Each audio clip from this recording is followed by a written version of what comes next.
SSC পরীক্ষা 2026-এর প্রত্যেকটা শিক্ষার্থীকে পদার্থবিজ্ঞানের দ্বিতীয় অধ্যায় অর্থাৎ হলো যে অধ্যায় নাম হলো গতি, সেই অধ্যায়ের যাবতীয় সকল কিছু অর্থাৎ ক নাম্বার প্রশ্ন, খ নাম্বার প্রশ্ন, তারপর এমসিকিউ প্রশ্ন, ঘ নাম্বার প্রশ্ন, একেবারে বিশেষভাবে জাতীয় যত কিছু আছে সকল কিছু আজকের এই ক্লাসে একেবারে টোটাল একেবারে দ্বিতীয় অধ্যায়ের মাস্টার ক্লাস তোমরা এই ক্লাসটিকে বলতে পারো। এই ক্লাসটি করলে তোমাকে এই পদার্থবিজ্ঞানের এর পরবর্তী আর কোনো ক্লাস করার প্রয়োজন হবে না ইনশাল্লাহ, কারণ এই অধ্যায় থেকে আমি তোমাকে যাবতীয় যা যা দরকার গুরুত্বপূর্ণ সকল বিষয়গুলো শিখিয়ে দিব। তো সর্বপ্রথম আমরা যদি তোমাদের গঘ নিয়ে প্রশ্ন বলি, সেটা হলো তোমাদের আসবে প্রথম হলো ছক থেকে ত্বরণ, সরণ এবং সময় নির্ণয় করতে তোমাকে পারতে হবে, আর যেটা আমরা তোমাকে একটু পরে দেখাবো। তারপরে তোমাকে বলা হয়েছে ছক থেকে বেগ বনাম সময় বা ত্বরণ বনাম সময় লিখচিত্র অঙ্কন করতে হবে। ছক থেকে বেগ বনাম সময় লিখচিত্র অঙ্কন করো অথবা ত্বরণ বনাম সময় লিখচিত্র অঙ্কন করো। তারপর লেখচিত্র হতে ত্বরণ, সরণ, সময় নির্ণয় করতে পারতে হবে। প্রতিযোগিতামূলক যে ম্যাথগুলো আছে সেগুলো করতে হবে। তারপর মিলিত হবে কিনা, কখন মিলিত হবে, কয়বার মিলিত হবে, বাঘ হরিণকে ধরতে পারবে কিনা, ইঁদুর বিড়ালকে ধরতে পারবে কিনা, এই ধরনের যে ম্যাথগুলো আছে এগুলো তোমাদের গঘার জন্য 100% ইম্পর্টেন্ট। এগুলো থেকে তোমরা যে কোনো প্রশ্ন তোমরা 100% এখান থেকে কমন পাবা। এবার আসি আমরা শুরু থেকে শুরু করব, অর্থাৎ ক নাম্বার থেকে। প্রথম ক নাম্বার প্রশ্নের কথা যদি বলি, সেক্ষেত্রে সবচেয়ে বড় প্রশ্ন হলো গতি জড়তা কাকে বলে। খুবই গুরুত্বপূর্ণ একটি প্রশ্ন, ঢাকা বোর্ড 2024 আসছে এবং বিগত সালেও অনেক কয়বার আসছে। তো গতি জড়তা কাকে বলে, সেক্ষেত্রে আমরা উত্তরে বলবো হলো গতিশীল বস্তু যে ধর্মের কারণে গতিশীল থাকতে চায়, অর্থাৎ গতিশীল বস্তুর বেগের পরিবর্তন করতে চাইলে বস্তুর যে ধর্মটি বাধাদান করে তাকে গতি জড়তা বলে। তাহলে গতি জড়তা কাকে বলে, এখান থেকে সেই বিষয়টা তুমি খুব অনায়াসে করতে পারো। তার পরবর্তী প্রশ্ন হলো ত্বরণ কাকে বলে। ত্বরণ কাকে বলে, সেক্ষেত্রে এটা দেখতে পাচ্ছ কোন বোর্ডে আসছে। তো ত্বরণ কাকে বলে, নির্দিষ্ট দিকে সময়ের সাথে অসম বেগের পরিবর্তনের হারকে ত্বরণ বলে। নির্দিষ্ট দিকে সময়ের সাথে অসম বেগের পরিবর্তনের হারকে ত্বরণ বলে। আর পরবর্তী প্রশ্ন হলো গড় বেগের সংজ্ঞা দাও। গড় বেগের সংজ্ঞা দাও, সেক্ষেত্রে উত্তর হবে নির্দিষ্ট সময়ে নির্দিষ্ট দিকে যে সরণ ঘটে সেই সরণ ও সময়ের ভাগফলকে গড় বেগ বলে। আবার বলছি, নির্দিষ্ট সময়ে নির্দিষ্ট দিকে যে সরণ ঘটে সেই সরণ ও সময়ের ভাগফলকে তোমার কি বলে, গড় বেগ বলে। এরপরে খুবই গুরুত্বপূর্ণ মাস্ট, মানে না বললেই নয়, এই প্রশ্নটা তুমি থাকবে প্রি টেস্ট বা ফাইনাল পরীক্ষাতে। সেটা হলো সুষম ত্বরণ এর অপর নাম হলো সমত্বরণ। সুষম ত্বরণের যে কথা, সমত্বরণের সে কথা। প্রশ্ন হলো কাকে বলে, সুষম ত্বরণ কাকে বলে অথবা সমত্বরণ কাকে বলে। সেক্ষেত্রে উত্তর হবে সময়ের সাথে সাথে ত্বরণের পরিবর্তন না হলে, সময়ের সাথে সাথে ত্বরণের পরিবর্তন না হলে তাকে সুষম ত্বরণ বলে। বইয়ে এটা আরেকটা রকম আছে যে একটা নির্দিষ্ট দিকে একটা বস্তু সবসময় একই দিকে একই হারে যদি চলতে থাকে তাহলে তাকে সুষম ত্বরণ বলে। তবে এটা শর্টকাট বা সিম্পল আছে, সময়ের সাথে সাথে ত্বরণের পরিবর্তন না হলে তাকে সুষম ত্বরণ বলে। স্থিতি কাকে বলে, স্থিতি কাকে বলে, খুবই গুরুত্বপূর্ণ প্রশ্ন তোমাদের জন্য। সময়ের পরিবর্তনের সঙ্গে পরিপার্শ্বের সাপেক্ষে যখন কোনো বস্তুর অবস্থানের পরিবর্তন না ঘটে তখন তাকে স্থিতিশীল বস্তু বলে। আবার বলছি, সময়ের পরিবর্তনের সঙ্গে পরিপার্শ্বের সাপেক্ষে যখন কোনো বস্তুর অবস্থানের পরিবর্তন না ঘটে তখন তাকে স্থিতিশীল বস্তু বলে। স্থিতিশীল বস্তুর এরূপ অবস্থার অপরিবর্তিত থাকাই স্থিতি। আচ্ছা, তার পরবর্তী প্রশ্ন হলো পরন্ত বস্তু দ্বিতীয় সূত্রটি লেখো। খুবই গুরুত্বপূর্ণ প্রশ্ন, পরন্ত বস্তু দ্বিতীয় সূত্রটি লিখো। সেক্ষেত্রে উত্তর হবে স্থির অবস্থা থেকে বিনা বাধায় পরন্ত বস্তু নির্দিষ্ট সময়ে প্রাপ্ত বেগ ওই সময়ের সমানুপাতিক। আবার বলছি প্রশ্নটা, স্থির অবস্থান থেকে বিনা বাধায় পরন্ত বস্তুর নির্দিষ্ট সময়ে প্রাপ্ত বেগ ওই সময়ের সমানুপাতিক। আচ্ছা, এরপর চলবো আমরা 7 নম্বর প্রশ্নে। 7 নম্বর প্রশ্ন বলছে সরণ কাকে বলে। সরণ কাকে বলে, বস্তুর আদি অবস্থান ও শেষ অবস্থানের মধ্যকার সরল রৈখিক দূরত্বকে সরণ বলে। বস্তুর আদি অবস্থান ও শেষ অবস্থানের মধ্যকার সরল রৈখিক দূরত্বকে সরণ বলে। এরপর প্রশ্ন হলো পর্যায়বর্তী গতি কাকে বলে। পর্যায়বৃত্তি গতি কাকে বলে। তো পর্যায়বৃত্তি গতি কাকে বলে, সেক্ষেত্রে উত্তর হবে গতিশীল কোনো বস্তু নির্দিষ্ট কোনো বিন্দুকে নির্দিষ্ট সময় পর পর একই দিক হতে একইভাবে অতিক্রম করলে বস্তুটির গতিকে পর্যাবৃত্ত গতি বলে। গতিশীল কোনো বস্তু নির্দিষ্ট কোনো বিন্দুকে নির্দিষ্ট সময় পর পর একই দিক হতে একইভাবে অতিক্রম করলে বস্তুর গতিকে পর্যাবৃত্ত গতি বলে। এরপর প্রশ্ন হলো বেগ কাকে বলে? উত্তর হবে নির্দিষ্ট দিকে বস্তুর অবস্থানের পরিবর্তনের হারকে বেগ বলে, বা অনেকে এভাবে বলে সরণের পরিবর্তনের হারকে বেগ বলে, অথবা তুমি এভাবে বলতে পারো নির্দিষ্ট দিকে সময়ের সাপেক্ষে বস্তুর অবস্থানের পরিবর্তনকে বেগ বলে। যে কোনো একটা বললেই হবে, এতগুলো বলার কোনো প্রয়োজন নেই, একটা যেটা তোমার ভালো লাগে সেটা তুমি পড়ে নিবা। এরপর হলো চলন গতি কাকে বলে? চলন গতি কাকে বলে? কোনো বস্তু যদি এমন ভাবে চলতে থাকে যেন বস্তুর সকল কণা একই সময় একই দিকে যেতে থাকে, তাহলে ওই বস্তুর গতিকে চলন গতি বলে। কোনো বস্তু যদি এমন ভাবে চলতে থাকে যেন বস্তুর সকল কণা একই সময় একই দিকে যেতে থাকে, তাহলে ওই বস্তুর গতিকে চলন গতি বলে। তাৎক্ষণিক দ্রুতি কি? তাৎক্ষণিক দ্রুতি কি? সময় ব্যবধান শূন্যের কাছাকাছি হলে সময় ব্যবধান শূন্যের কাছাকাছি হলে সময়ের সাথে বস্তুর অবস্থানের পরিবর্তনের হারকে তাৎক্ষণিক দ্রুতি বলে। তারপর হলো সুষম বেগ কাকে বলে বা সমবেগ কাকে বলে? সুষম বেগ কাকে বলে অথবা সমবেগ কাকে বলে? সময়ের সাথে বস্তুর বেগের মান ও দিক যদি অপরিবর্তিত থাকে তাহলে তাকে সুষম বেগ বলে। সময়ের সাথে বস্তুর বেগের মান ও দিক যদি অপরিবর্তিত থাকে তাহলে তাকে সুষম বেগ বলে। তো এইটা গেল আমাদের ক নম্বর প্রশ্ন। এরপর আসবে আমাদের খ নম্বর প্রশ্ন। প্রথম প্রশ্ন হলো সূর্যের চারদিকে পৃথিবীর গতি কোন ধরনের গতি? ব্যাখ্যা করো। সূর্যের চারদিকে পৃথিবীর গতি কোন ধরনের গতি? ব্যাখ্যা করো। সেক্ষেত্রে আমরা উত্তর এইভাবে লিখব, আমরা জানি কোনো গতিশীল বস্তু যদি নির্দিষ্ট সময় পর পর একটি নির্দিষ্ট বিন্দু দিয়ে একই দিকে একইভাবে অতিক্রম করে তাহলে সেটাই পর্যাবৃত্ত গতি। বিষয়টা কি? বিষয়টা আমি তোমাকে যদি বুঝাতে যাই, তোমরা হয়তো বা ঘড়ি দেখে দেখবা ঘড়ি যখন এইভাবে চলে, যখন ওই ঘড়িতে যখন 12টা বাজে তখন ঘড়ির কাঁটা কিন্তু এখানে আসে, আবার সেম ভাবে যখন চলে তখন আবার 12টা বাজলে সেম টাইমে আসে। তার মানে এরকম যে একটা নির্দিষ্ট সময় পর পর দেখো ঘড়ি কিন্তু সবসময় একটা এই পার দিয়ে যায়, একটা নির্দিষ্ট সময় পর পর এই বিন্দু দিয়েই অতিক্রম করে। তো এটাকে বলা হয় কি? পর্যাবৃত্ত গতি। তো এখানে বলা হয়েছে দেখো পৃথিবী সূর্যকে নির্দিষ্ট সময় অর্থাৎ 365 দিন পর পর একই দিক থেকে অতিক্রম করছে, তাই পৃথিবীর গতি পর্যাবৃত্ত গতি। সেম ভাবে কিন্তু ঘড়ির গতিটা কিন্তু একটা পর্যাবৃত্ত গতি। সূর্যকে কেন্দ্র করে পৃথিবীর ঘোরার কক্ষপথ উপবৃত্তাকার হয়, সূর্যের চারিদিকে পৃথিবীর গতি উপবৃত্তাকার পর্যাবৃত্ত গতি। তো এতটুকু লিখলে কিন্তু তুমি এখানে মার্কটা পেয়ে যাচ্ছ। এর পরবর্তী প্রশ্ন হলো চলন্ত ফ্যানের সুইচ হঠাৎ বন্ধ করার পর ফ্যানের গতি কোন ধরনের গতি? ব্যাখ্যা করো। প্রশ্নটা যদি এইভাবে দেওয়া আছে, প্রশ্নটা অনেক ক্ষেত্রে এইভাবে আসে যে চলন্ত বাসে হঠাৎ ব্রেক কষলে, ঠিক আছে, লোকটি বা প্যাসেঞ্জার সামনের দিকে ঝুঁকে পড়ে, কেন?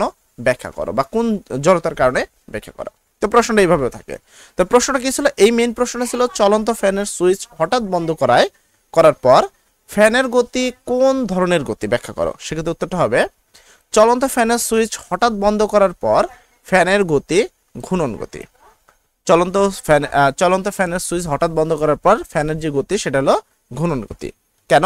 কারণ যখন কোনো বস্তু কোনো নির্দিষ্ট বিন্দু বা অক্ষ থেকে বস্তু কণাগুলো দূরত্ব অপরিবর্তিত রেখে ওই বিন্দু বা অক্ষকে কেন্দ্র করে ঘুরে তখন সেই বিন্দুর গতিকে ঘূর্ণন গতি বলে। যেমন হলো ফ্যান, যে ফ্যানের যে গতি আছে দেখবে সবসময় এরকম ভাবে ঘুরতে থাকে, কিন্তু সবসময় কিন্তু একটা নির্দিষ্ট সময় পর পর একটা নির্দিষ্ট বিন্দুকে অতিক্রম করে না, তাহলে আবার পর্যাবৃত্ত গতি হতো। তো যেহেতু এই ফ্যানটা পর্যায়ক্রমে ঘুরতে থাকে তো ঘুরন্ত যে কোনো কিছুটা হলো ঘূর্ণন গতি। এখন ফ্যানের সুইচ অফ করলে ফ্যানের গতি কমতে থাকবে, কিন্তু তখনও ফ্যানটি পাখা সেটির কেন্দ্র করে ঘুরতে থাকে, তাই এই গতিকে আমরা ঘূর্ণন গতি বলতে পারি। তার মানে ফ্যানের সুইচ যদি অন থাকে সেক্ষেত্রে যে ঘোরে সেটা হলো পর্যাবৃত্ত গতি, আর ফ্যানের সুইচ যদি অফ থাকে সেক্ষেত্রে যদি ঘোরে তাহলে সেটা হলো কি? ঘূর্ণন গতি। কেননা কি কারণে ঘূর্ণন গতি? কারণ হলো ফ্যানের সুইচ বন্ধ করার পর ফ্যানটা আস্তে আস্তে স্লো হয়, তো একই সময় কিন্তু একই দিক থেকে অতিক্রম করে না। আচ্ছা, এর পরবর্তী প্রশ্ন হলো বৃত্তাকার পথে সমদ্রুতিতে চলমান বস্তুর ত্বরণ থাকে, ব্যাখ্যা করো। বৃত্তাকার পথে সমদ্রুতিতে চলমান বস্তুর ত্বরণ থাকে, ব্যাখ্যা করো। সেক্ষেত্রে উত্তর হবে সময়ের সাথে বেগের পরিবর্তন হারকে ত্বরণ বলে। সময়ের সাথে বেগের পরিবর্তন হারকে ত্বরণ বলে। আমরা জানি বেগের মান বা দিক বা উভয় পরিবর্তনকে ত্বরণ সৃষ্টি হয়।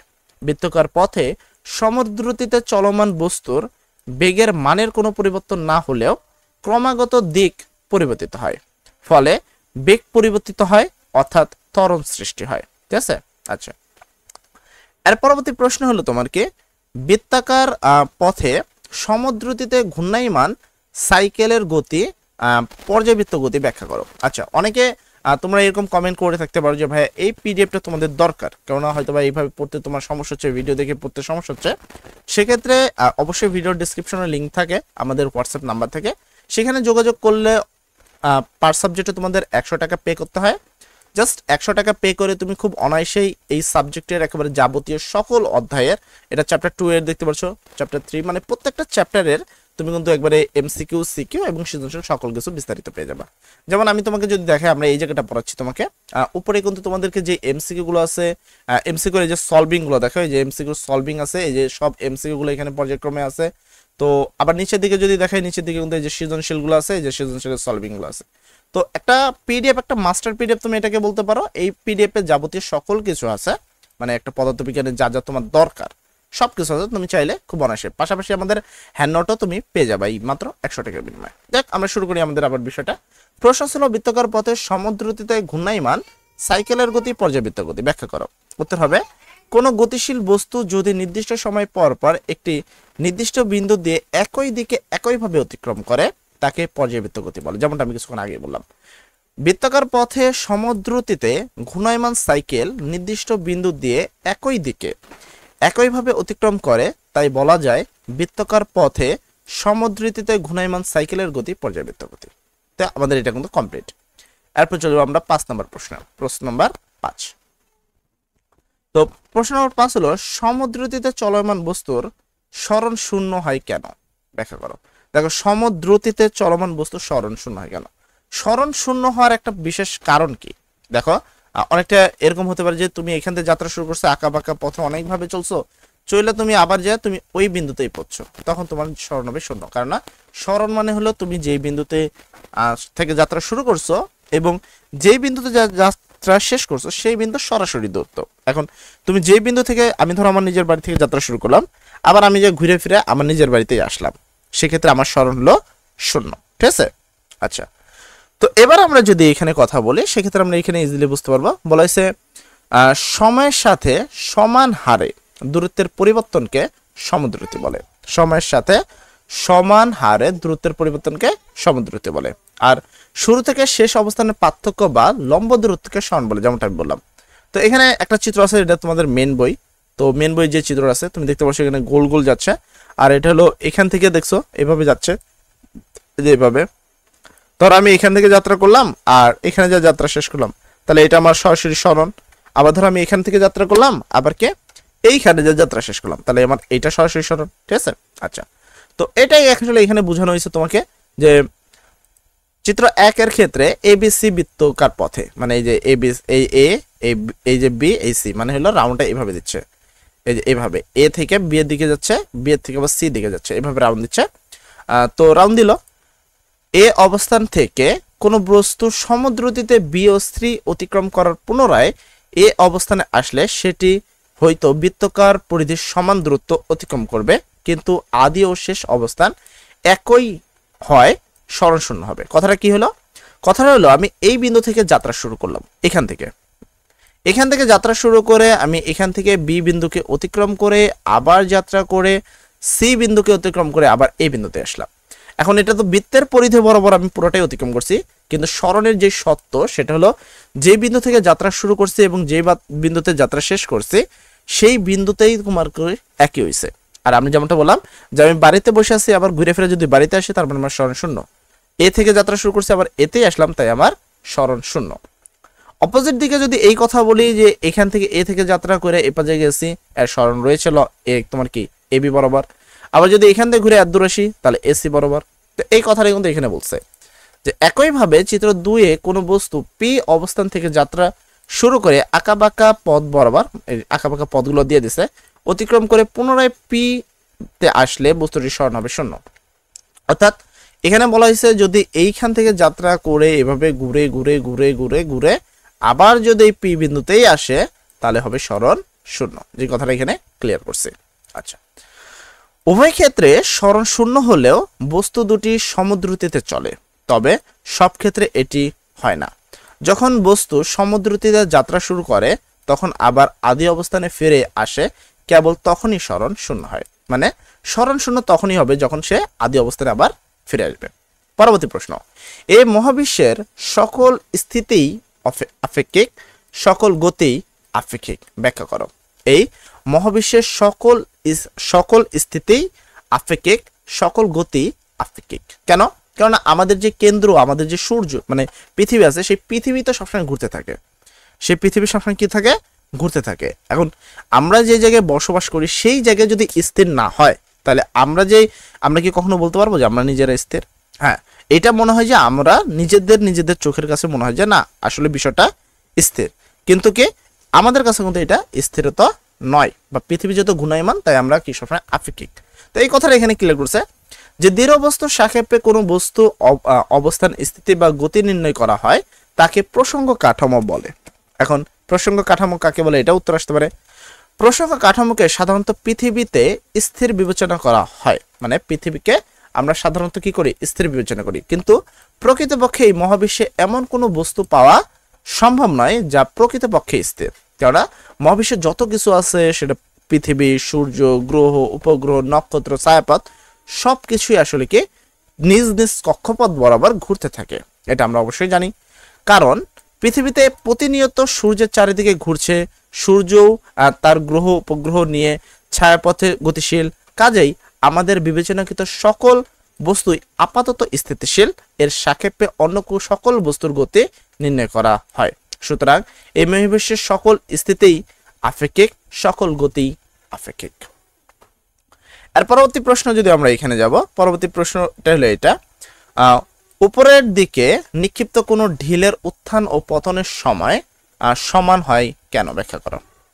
মানে একটা বস্তুকে যখন আমরা কি করব, ধরো আমি এখানে একটা প্লেটে আছে, একটা বস্তুকে খাড়া উপরের দিকে নিক্ষেপ করব এবং নিক্ষিপ্ত বস্তুকে আবার নিচের দিকে মারবো, তাহলে এই বস্তুটা উঠতে যদি 2 সেকেন্ড লাগে, নামতেও 2 সেকেন্ড লাগবে। এটাই বলছে উত্থান ও পতনের সময় সমান কেন।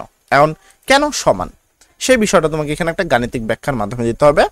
আমরা আগে মনে করি যে ইউ আদি বেগে উপরে নিক্ষিপ্ত কোনো বস্তুর ঢিলের সর্বোচ্চ বিন্দুতে পৌঁছাতে প্রয়োজনের সময়। এখন তুমি যদি খেয়াল করো, একটা বিন্দুকে আমি ধরলাম যে এটাকে ইউ আদি বেগে আমি নিক্ষেপ করলাম, এবার যখন এটা সর্বোচ্চ বিন্দুতে এই জায়গায় স্থির হবে, মানে এই জায়গায় উঠবে, তখন কিন্তু এটা আবার নিচে দিকে যাবে, তার মানে এই জায়গায় কিন্তু বস্তু স্থির হয়ে গেল, সেক্ষেত্রে শেষ বেগ 0। তাহলে আদি বেগে নিক্ষেপ করলাম, শেষ বেগ 0 হইলো, তারপর তো আবার রিটার্ন করবে নাকি। তাহলে শেষ বেগ আমরা যে সূত্র জানি ভি সমান সমান, এই যে এখানে সূত্রটা ভি সমান সমান ইউ প্লাস জিটি, ভি এর মান 0 তাই এখানে 0 বসানো হয়েছে, সমান ইউ মাইনাস জিটি। তো আমরা যদি টি বাই করতে চাই সেক্ষেত্রে আমাদের কি, আমরা এটাকে এর পাশে নিয়ে আসলাম, ধরো এটাকে এর পাশে নিয়ে আসলাম, 0 তো মূল্য নেই, তাহলে জিটি সমান ইউ হলো। এখন জি যদি বাই করি তাহলে কি জিটা তোমার নিচের দিকে হয়ে গেল, তো দেখো। আচ্ছা, তো হ্যাঁ হ্যাঁ